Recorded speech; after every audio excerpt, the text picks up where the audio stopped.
deliberately slow walking our way to prosperity. There's a great debate right now about the shape of the coming economic recovery and how that will be anticipated by financial markets. Is it a V, where we see a strong bounce back to prior heady levels? Is it a U, where there's a grudging improvement marked by continuing stagnation now and then a slow uptrend? Or is it an L, where there's been a permanent shock that has knocked us lower for the foreseeable future? Notably, none of these talked about scenarios consider the real disaster, a continuing plunge down from today's possibly temporary plateau, triggered by the accumulated damage to date. Almost every forecaster assigns that outcome a near zero probability, though that could be a sign of their minds being trapped in old normal reasoning or a mass case of wishful thinking. For now, let's hope these forecasters are right for once. A more profound issue than these scenarios is that the concept of a recovery relies on normal conditions. And we are so far out in Wonderland that literally anything is possible. It is difficult and maybe impossible, I believe, to actually forecast the future accurately. To that natural impediment must be added the unique nature of this downturn, a once-in-a-lifetime controlled shutdown of the economy, accompanied by a social panic and psychic shock that are likely here to stay. The pandemic seems to have reset us mentally in a way that creates a vast chasm between the past and the future. Since things are so out of kilter, we cannot rely on tried and true methods to guide us forward. There's an old normal.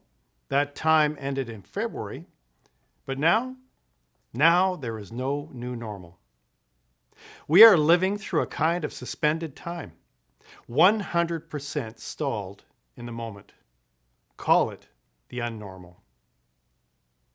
Even in an unnormal situation, however, we can use some facts from the here and now to peer around the coming corners. For example, we know today that the virus is now lodged in the human ecosystem, and so it is highly unlikely to disappear. Government will therefore continue to enforce social distancing, creating inevitable economic bottlenecks. This means that the opening up of workplaces and social venues like restaurants and meeting halls, will be gradual, partial, and sporadic. Full capacity usage of any public areas will be forbidden, and physical barriers between people and potentially contaminated areas will proliferate.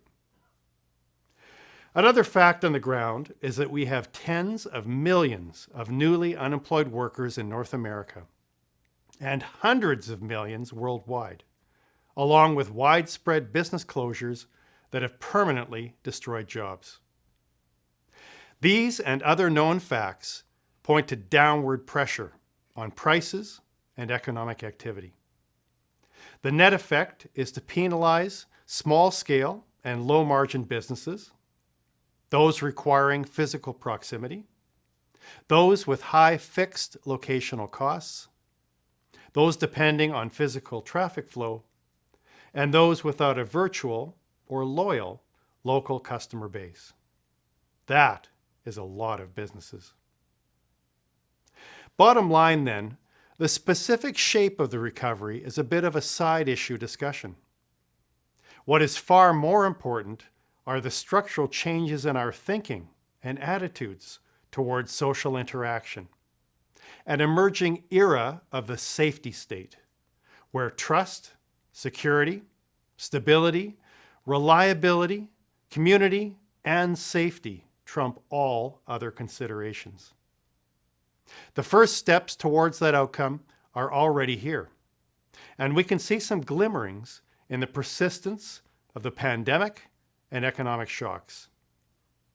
Both suggest that what we are going through is not transitory, but rather structural and permanent in nature.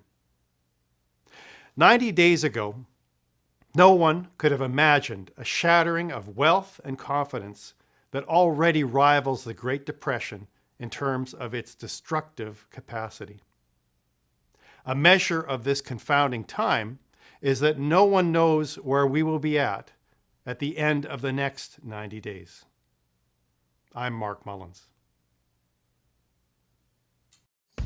Commentary That Matters is a partner program of Conversations That Matter. The production of this show is made possible thanks to your generous support.